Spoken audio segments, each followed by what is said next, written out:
نحمده ونستعينه ونستغفره ونؤمن به ونتوكل عليه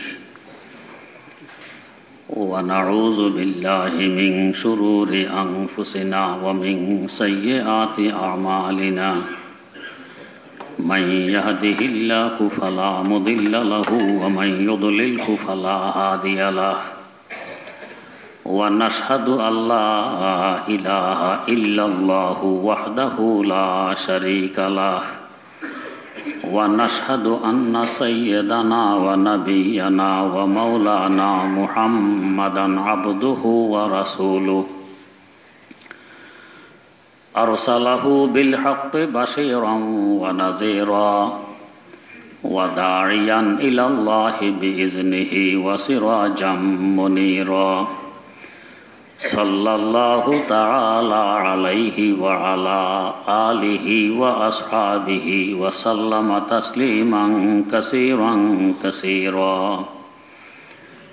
أما بعد فأعوذ بالله من الشيطان الرجيم بسم الله الرحمن الرحيم ما كان محمد أبا أحد من رجالكم ولكن رسول الله وخاتم النبيين صدق الله مولانا العظيم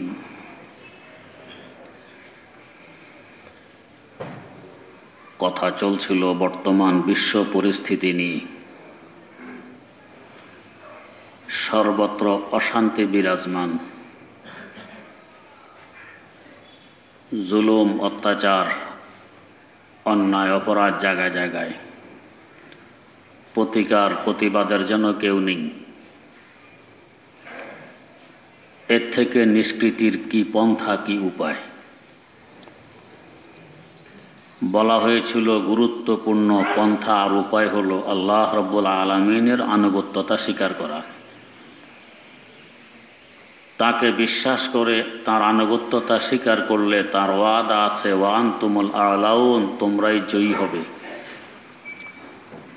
মুসলমান জয়ী থাকলে দুনিয়া থেকে জুলুম অত্যাচার উঠে যায়, অন্যায় অপরাধ নির্যাতন ইত্যাদি আর বাকি থাকে না।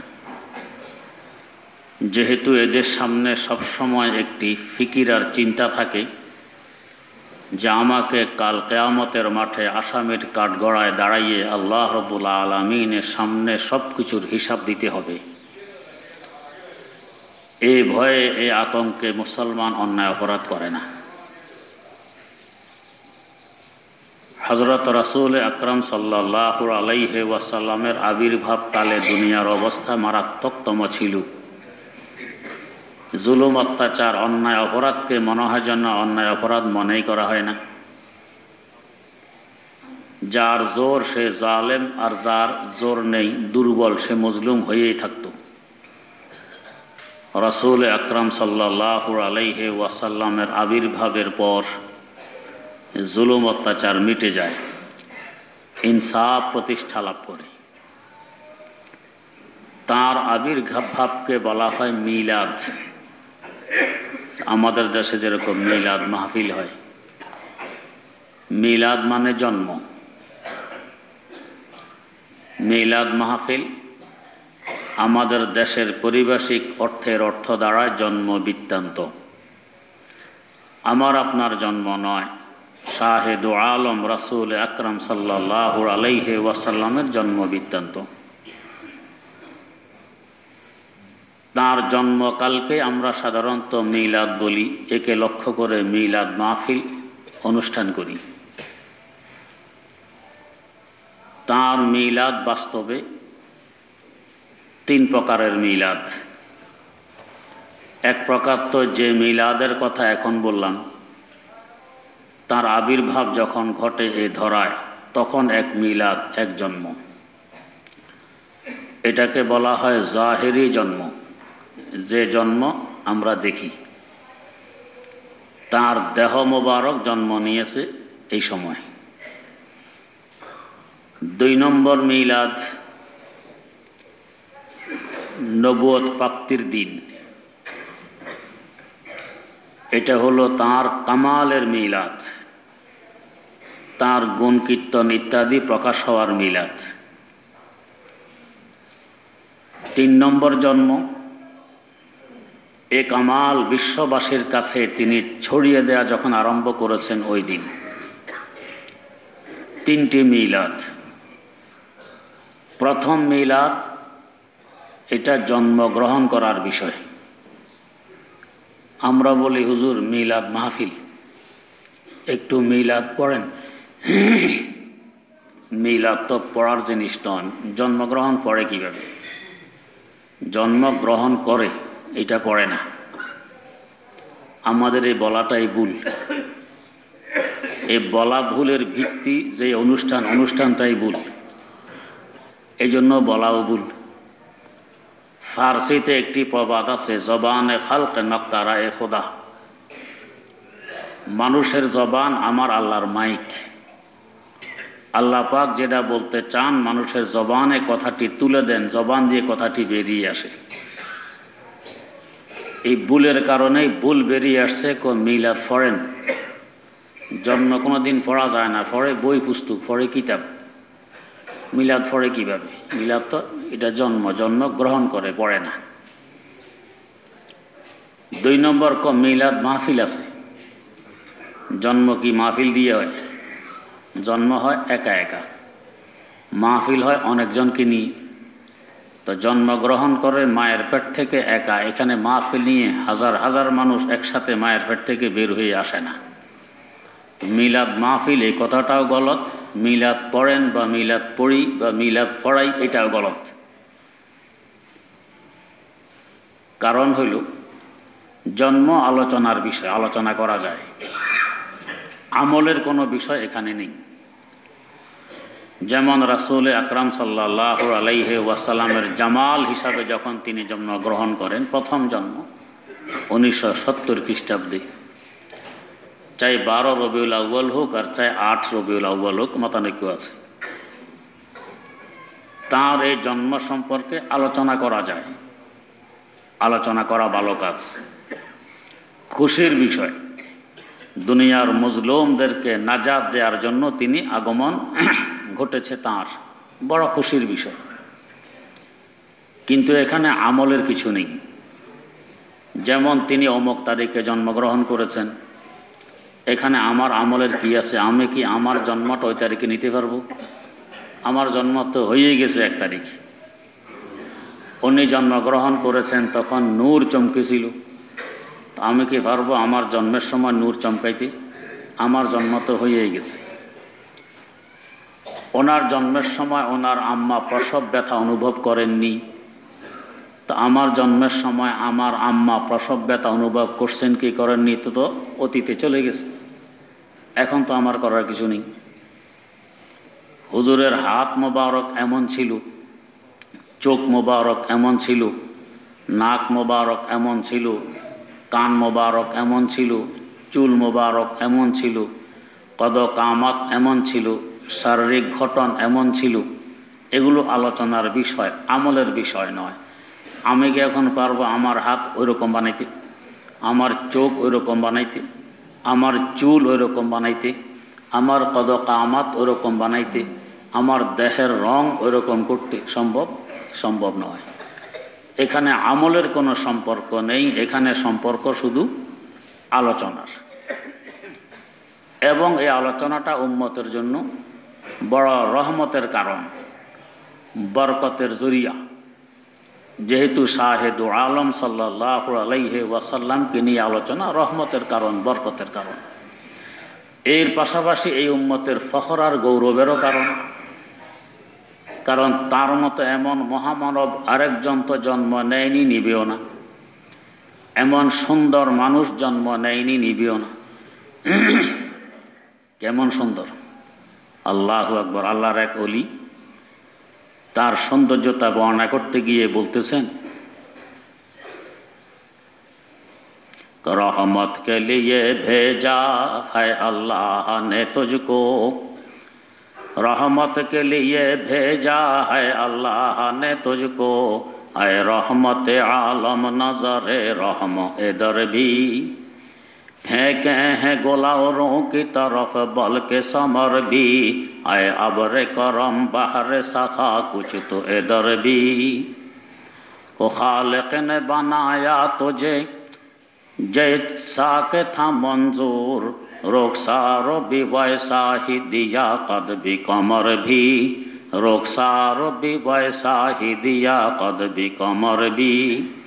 खुशबू से तेरी अब भी मदीना है मुअत्तर, मक्के का हर कूचा वो पत्थर भी शजर भी, मक्के का हर कूचा वो पत्थर भी शजर भी। ओ আল্লাহ রাসূল, আপনার কদকামাত, আপনার দৈহিক গঠন মনে হয় যেন আপনি যেভাবে বলেছেন আল্লাহ পাক এইভাবে আপনাকে বানাই দুনিয়াতে পাঠাইছেন। এত সুন্দর, এর থেকে সুন্দর তো আর কোনো মাখলুক কেউ কোনো দিন দেখেনি, দেখবেও না। যদিও এ ধরায় প্রসিদ্ধ সৈয়দনা হযরত ইউসুফ আলা নবিয়িনা ওয়া আলাইহিস সালাতু ওয়াস সালাম ছিলেন খুব সুন্দর, বাস্তবও ছিলেন সুন্দর।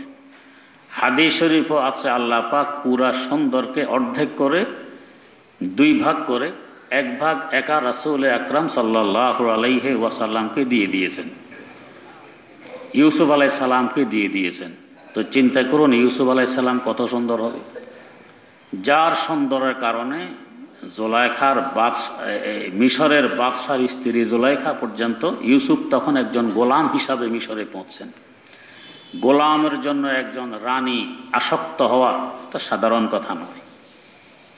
গোলামকে মানুষ খাটায়, গোলামকে দিয়ে কাজকর্ম করায়, আর তার জন্য একজন বাদশার স্ত্রী পাগল, কেমন কথা। শুধু বাদশার স্ত্রী নয়, মিশরের সকল মহিলা।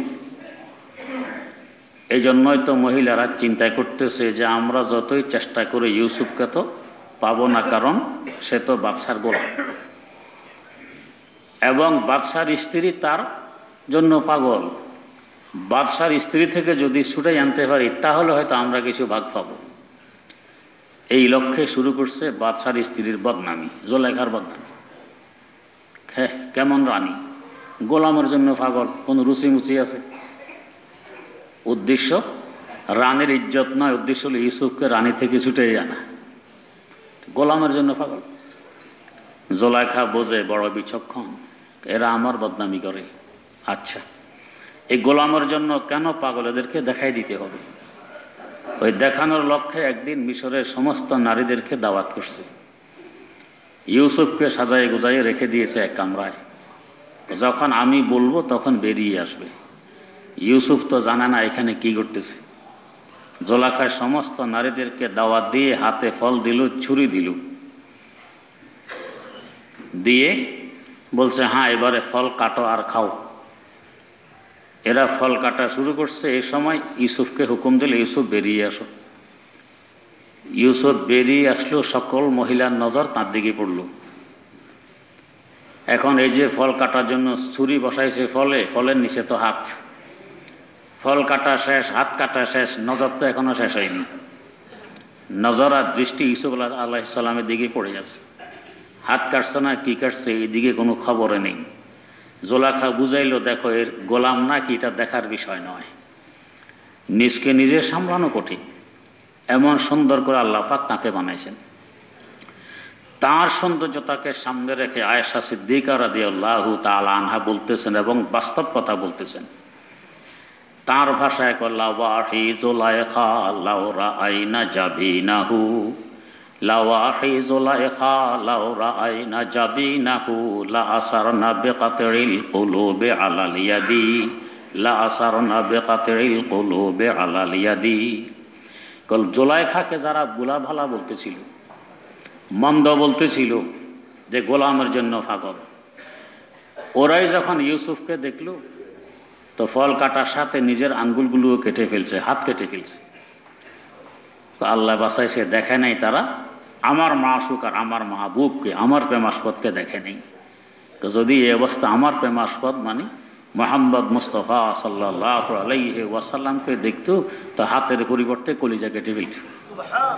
লা আসারনা বিকাতিল কুলুবি আলাল ইয়াদি, নিজের জীবন দিয়ে দিত। এবারে চিন্তা করুন কত সুন্দর শাহেদ আলম সাল্লাল্লাহু আলাইহি ওয়াসাল্লাম।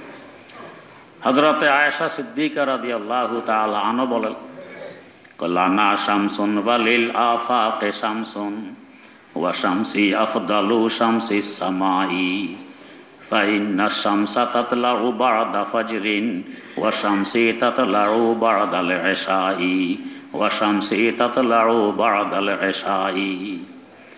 জগৎবাসীর একটি সূর্য, আমি আয়েশার দুইটি সূর্য।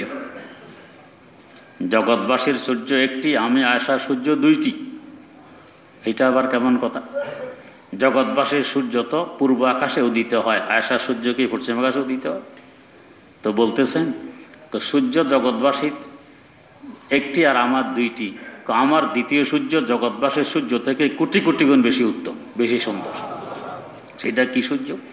জগৎবাসীর সূর্য উদিত হয় পূর্ব আকাশে সকালবেলায়, আমার সূর্য উদিত হয় আমার কামরা এশার পরে। ওয়া শামসি তাতলাউ বা'দাল ইশাই, এশার পরে আমার সূর্য আমার কামরা উদিত হয়। কত সুন্দর! সাইয়্যিদানা হযরতে আবু হুরায়রা রাদিয়াল্লাহু তাআলা আনহু হাদিস বর্ণনা করতেছেন, সাহাবায়ে কেরামের বর্ণনা যা ঘটে তাই এক চুল কমও নয় বেশিও নয়। আমরা তো সাধারণত মোবালাগা, অতিরঞ্জিত করি। কোনো কথা বলতে গেলে তিলকে তাল বানাই ফেলি, তালকে তিল বানাই, কত রকম। হুবহু কথা কমই বর্ণনা। সাহাবায়ে কেরাম এমন ছিলেন না। লৌকিকতা নেই, বাড়াবাড়ি নেই, কমাকমি নেই, যা আছে তা। আবু হুরায়রা রাদিয়াল্লাহু তাআলা আনহু বলতেছেন, কয়েকদিন পূর্ণিমার রাত রাসূল আকরাম সাল্লাল্লাহু আলাইহি ওয়াসাল্লাম মদিনার মসজিদে, সাহাবায়ে কেরাম আছেন মজলিসে। মদিনার মসজিদে তখন সাল নেই, মাঝে মধ্যে খেজুর পাতা, সাল টাল নেই। চাঁদও দেখা যায়, রাসূল আকরাম সাল্লাল্লাহু আলাইহি ওয়াসাল্লামের চেহারা মোবারক দেখা যায়। আবু হুরায়রা রাদিয়াল্লাহু তাআলা আনহুর মতো জলিলুল কদর সাহাবী বলতেছেন, আমি একবার পূর্ণিমার চাঁদের দিকে তাকাই আর একবার রাসূল আকরাম সাল্লাল্লাহু আলাইহি ওয়াসাল্লামের চেহারা মোবারকের দিকে তাকাই।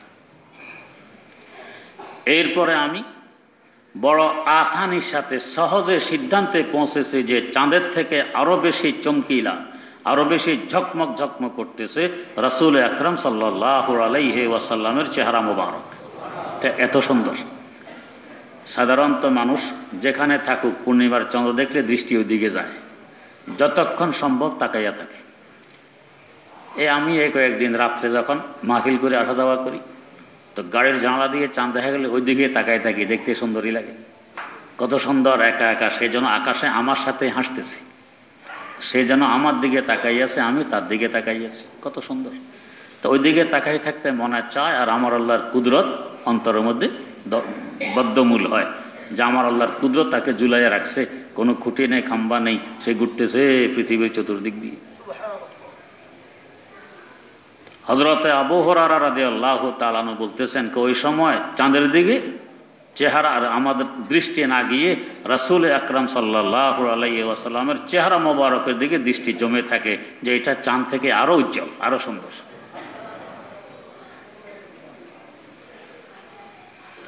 এই জন্য বলছেন যে জয়সাকে বানানা তো যে খালেক কথা মঞ্জুর, রোকসার ভি বয়সা হি দিয়া কদ ভি কমর ভি, রোকসার ভি বয়সা হি দিয়া কদ ভি কমর ভি।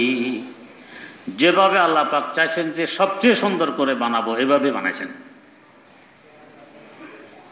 তিনি। তো পরে কথা, তার বংশের লোকেরা।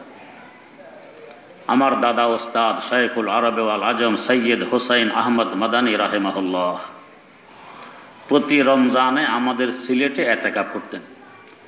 দারুল উলুম দেওবন্দের শাইখুল হাদিস বুখারী শরীফ পড়াইতেন। রাসূল আকরাম সাল্লাল্লাহু আলাইহি ওয়াসাল্লামের বংশের একজন আলেম। এক ব্যক্তির সন্দেহ হয়েছিল হুজুরের বংশের কিনা। সন্দেহ পোষণ করতেছে। একদিন রাত্রে স্বপ্নে দেখতেছে রাসূল আকরাম সাল্লাল্লাহু আলাইহি ওয়াসাল্লাম একটি চৌকিতে আরাম করতেছেন, শুয়ে আছেন। আর ওই চৌকির নিচে শাইখুল আরব ওয়াল আজম সৈয়দ হুসাইন আহমদ মাদানী রাহিমাহুল্লাহু তাআলা আরাম করতেছেন। ওই লোক স্বপ্ন যোগে জিজ্ঞেস করতেছে, হুজুর এই হুসাইন আহমদ কি আপনার বংশের? তো বলতেছেন, আমার বংশের না হইলে কি আমার চোখের নিচে জায়গা পাইতো? আল্লাহ। 17-18 বছর যাবৎ রওজা পাকের পাশে বসে বসে রাসূল আকরাম সাল্লাল্লাহু আলাইহি ওয়াসাল্লামের বাণী, বুখারী শরীফের হাদিস ওইখানে পড়াইছেন।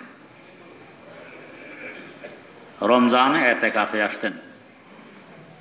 আল্লাহ, কেমন মানুষ, কেমন ছাত্র এরা গড়াইছে।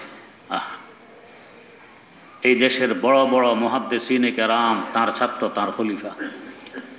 বর্তমান বাংলাদেশের প্রসিদ্ধতম আলেম, সকলের মুরব্বী, হাটহাজারী মাদ্রাসার মহাপরিচালক আল্লামা আহমদ শফি দামাত বারাকাতুহুম, হযরত শাইখুল আরব ওয়াল আজম সৈয়দ হোসেন আহমদ মাদানী রাহিমাহুল্লাহু তাআলার ছাত্র এবং খলিফা।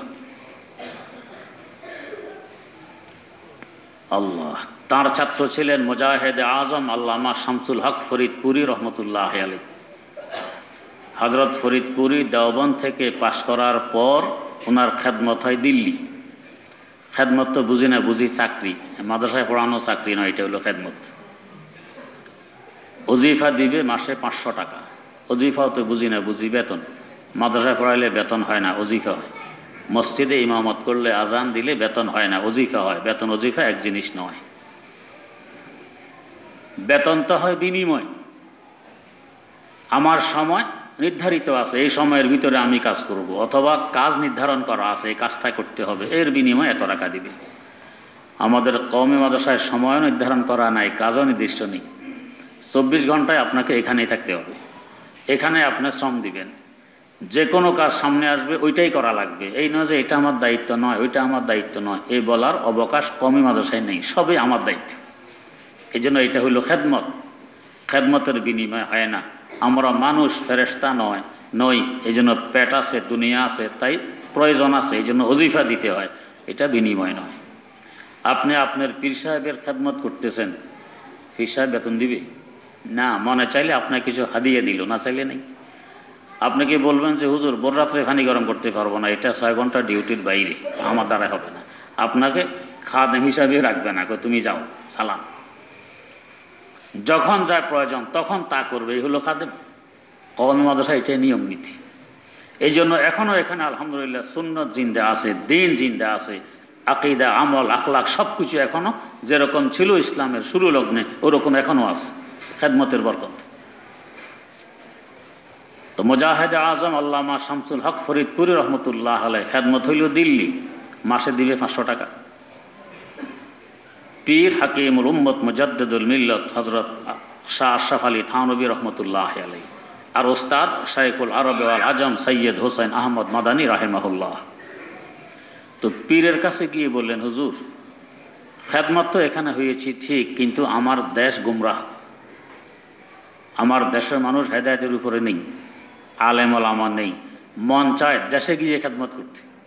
দেশ হলো বাংলাদেশ, তখনকার সময়ে বাঙ্গাল, ব্রিটিশ আমলের কথা। ঠিক এই সময় ব্রাহ্মণবাড়িয়া থেকে চিঠি গেল হযরত সৈয়দ হোসেন আহমদ মাদানী রাহিমাহুল্লাহ তাআলার কাছে যে আমাদের 4 জন উস্তাদের দরকার, আপনি আপনার 4 জন ছাত্র আমাদের জন্য পাঠান উস্তাদ হিসাবে। হযরত মাদানী, মুজাহিদে আজম শামসুল হক ফরিদপুরি রহমতুল্লাহ আলাইহি, হাফেজি হুজুর রহমতুল্লাহ আলাইহি, পীরজি হুজুর রহমতুল্লাহ আলাইহি, আরেকজনের বাড়ি রংপুর, 4 জনকে ডেকে বললেন যে ব্রাহ্মণবাড়িয়া চলে যাও, তোমার ওজিফা হবে 60 টাকা। হযরত ফরিদপুরি রহমতুল্লাহ আলাইহিকে বললেন তোমার ওজিফা হবে 60 টাকা। তো ওইখানে ওজিফা 500, এখানে হলো 60। আমরা আসতাম, কিন্তু হযরত বলে ফেললেন কি, হযরত 60 টাকা দিয়ে করব কি, আমার তো 10 টাকাই মাস চলে। হযরত ফরিদপুরি বললেন আমার তো 10 টাকাই মাস চলে, 60 টাকা দিয়ে কি করব? ওস্তাদ হযরত মাদানী মজাক করছেন, ঠাট্টা করছেন, ঠিক আছে 50 টাকা আমাকে দিয়ে দিও, 10 টাকা যখন চলে 10 টাকা তোমার, 50 টাকা আমার। ওস্তাদ মজাক করছেন। হযরত থানভীর কাছে গেছেন, থানভী জিজ্ঞেস ওস্তাদে কি বলছেন? ওস্তাদ বলছেন ব্রাহ্মণবাড়িয়া চলে যেতে। আপনি কি বলেন? ওস্তাদ বলছে আবার আপনি কি বলেন প্রশ্ন। ওস্তাদ বললে আর পরামর্শ লাগবে না, চলে যাও ব্রাহ্মণবাড়িয়া।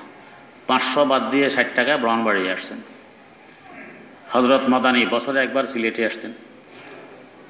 যতদিন তিনি জীবিত ছিলেন সিলেটে আসছেন, অতদিন যাবৎ হযরত ফরিদপুরি রহমতুল্লাহ আলাইহি 10 টাকা নিজে খরচ করছেন, 50 টাকা জমা করে রাখছেন।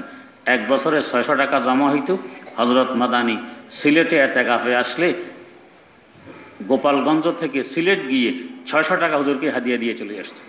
আল্লাহ, আমরা কল্পনা করতে পারি কেমন ছাত্র গড়াইছেন, কেমন ওস্তাদ ওনারা, যে এত বড় কোরবানি নিজের 10 টাকা রেখে বাকি 50 টাকা ওস্তাদের জন্য জমা রাখেন, পুরা বছরে 600 জমা হয়, নিয়ে দিয়ে আসেন। 10 টাকায় চলেন কিভাবে? কোরবানি কি পরিমাণ। একদিন বলতেছেন, আমি তো গোপালগঞ্জ থেকে ঢাকা যাই, আমার পথ খরচ হয় মাত্র 8 আনা। হুজুর 8 আনা কিভাবে যান? কয় না, কোনো সমস্যা হয় না, আরামে চলে যাই। তো আরামে 8 আনা দিয়ে যান। গোপালগঞ্জ থেকে হাঁটা আরম্ভ করি, পদ্মা নদীর ফাড়ে আসি, পদ্মা ফাড়ে দিতে 8 আনা লাগে, নৌকার ভাড়া 8 আনা দিই, এই ফাড়ে আবার হাঁটতে হাঁটতে ঢাকা চলে আসি। কি জন্য আসতে না যাইতেন? দিনের জন্য তো মাদ্রাসায় পড়াইতেন, ঢাকা লালবাগ পড়াইতেন, বরকাটারা পড়াইতেন, এই জন্যই তো আসা যাওয়া, খরচ মাত্র 8 আনা। কি কোরবানি দিনের জন্য পেশ করছেন! আল্লাহু আকবার। এদের ওস্তাদ কেমন হবেন? শাইখুল আরব ওয়াল আজম সৈয়দ হোসেন আহমদ মাদানী রাহিমাহুল্লাহ। তিনি যখন ইতিকাফ করতেন সিলেটে, আমার আব্বাজান রহমতুল্লাহ আলাইহি তখন সিলেট থাকতেন। আব্বাজান রহমতুল্লাহ আলাইহির মুখে শুনেছি, তারাবির পরে হুজুর 1 ঘন্টা বয়ান করতেন, মসজিদের বাইরে দাঁড়াইয়ে 1 ঘন্টা বয়ান করতেন। ও মাথার উপরে একটি বাতি থাকতো, কারেন্টের বাতি। আব্বাজান বলতেছেন, তো আমরা ওই বাতির দিকে তাকাইতাম, হুজুরের চেহারা মোবারকের দিকে তাকাইতাম, বাতি থেকে চেহারার উজ্জ্বলতা আরো বেশি মনে হইত। তো 1400 বছর পরে নবীর বংশের একজন আলেমের চেহারা যদি এমন হয়, নবীর চেহারাটা কেমন হবে চিন্তা করুন। তো জয়সা কে বানানা তুঝে খালিক কথা মঞ্জুর, জয়সা কে বানানা তুঝে খালিক কথা মঞ্জুর, রোকসার বিবয়সা হি দিয়া কদবি কমর বি। আল্লাহ পাক যত সুন্দর করে বানাতে চাইছেন, অত সুন্দর করিয়ে নিজ কুদরতি হাতে বানাইয়া পাঠাইছেন। এমন সুন্দর তো আর জগতে কাউকে পাওয়া যাবে না, এর আগেও যায়নি। তো এই আলোচনাগুলি ঈমান তাজা করে, কিন্তু এখানে আমলের কিছু নেই। আমি চাইলে আমাকে ওরকম সুন্দর করে এখন বানাইতে পারবো না, আল্লাহ পাক আমাকে বানাইয়ে পাঠাইয়ে দিয়েছেন। তো এইটা শুধু আলোচনার বিষয়, যেটাকে আমরা মিলাদ মাহফিল বলি, আমলের বিষয় নয়। আলোচনা সহজ, আমল কঠিন। আলোচনা সহজ, আমল কঠিন। যদি আমরা বলি আল্লাহর রাস্তায় নিজের জান দিয়ে দেওয়া, এটা হলো শাহাদত, শহীদ হয়ে যায়, বিনা হিসাবে জান্নাতে চলে যায়। আলোচনাতে কত সহজে করে ফেললাম, জান দিতে গিয়ে দেখা যাবে এটা সহজ না কঠিন। আমল অনেক কঠিন। 2 নম্বর হুজুরের মিলাদ, 2 নম্বর জন্ম 40 বছর বয়সে হেরা পর্বতের গুহায় নবুয়ত প্রাপ্তির পর। এটা হলো আসল জন্ম, আসল মিলাদ। এই মিলাদের সম্পর্ক হলো আমলের সাথে। আগের মিলাদের সম্পর্ক শুধু বর্ণনার সাথে আর শোনার সাথে, আর দ্বিতীয় মিলাদ হেরা পর্বতের গুহায়, এটার সম্পর্ক হলো আমলের সাথে। এখন আমল, হুজুর কেমন নামাজ পড়তেন, আমাকে এমন নামাজ পড়তে হবে। হুজুর রোজা কিভাবে রাখতেন, আমাকে ওইভাবে রাখতে হবে। পর্দা কিভাবে করতেন, আমাকে ওইভাবে করতে হবে। কথা কিভাবে বলতেন, আমাকে ওইভাবে বলতে হবে। লেনদেন কিভাবে করতেন, আমাকে ওইভাবে করতে হবে। বিয়ে শাদী কীভাবে করতেন, আমাকে ওইভাবে করতে হবে। বাচ্চা কাচ্চা লালন পালন কিভাবে করতেন, আমাকে ওইভাবে করতে হবে। পাড়া প্রতিবেশীর সাথে কিভাবে চলাফেরা করতেন, আমাকে ওইভাবে চলাফেরা করতে হবে। এগুলো সব সম্পর্ক হলো এখন আমলের সাথে। এটা কঠিন। তাই দেখা গেছে আমাদের দেশের এক সম্প্রদায় আছে, এক কঠিন দিকে যাইতে রাজি নেই। এটা কঠিন, এটা হবে না। যেটা সহজ মিলাদ, ওইটাতে জিলাপিও পাওয়া যায়, খিচুড়ি পাওয়া যায়, আর একটু ফেসা করি, কালেকশন বেশি হইলে বিরিয়ানিও পাওয়া যায়। তো এইটাই করি। তো এই বছরে কিছুদিন পর পর কয়েকটা মিলাদ দিয়ে দিছি। মিলাদ দিছি, জন্ম আল্লাহ মাফ করুক। তো কয় কি নামাজ পড়া এখন না হলে নাই, বছরে একবার মিলাদ দেই। নামাজ পড়া না, বছরে একবার মিলাদ দেয়। এটা সহজ, তো মিষ্টিও খাওয়া যায়। তো বাস এটা নিয়ে আছে ব্যস্ত। আর যেটা আসল মিলাদ, এটা ধারে কাছে আল্লাহ মাফ করুক। এই ব্যস্ততার কারণে মিছিল পর্যন্ত আমি নিজ কানে শুনছি, মিছিল দেখি মিলাদুন্নবী জিন্দাবাদ, সিরাতুন্নবী ধ্বংস হোক।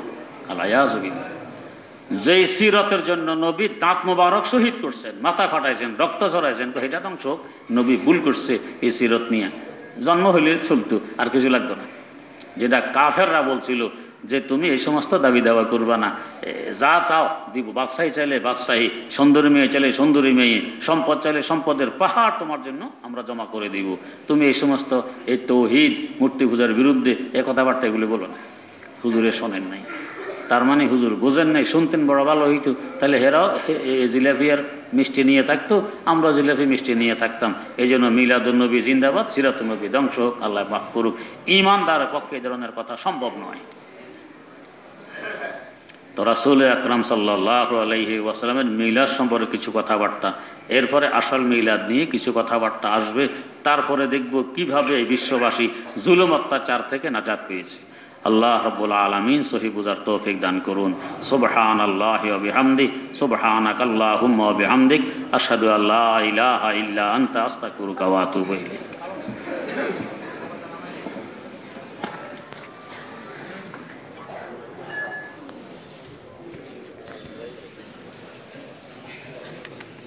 বসে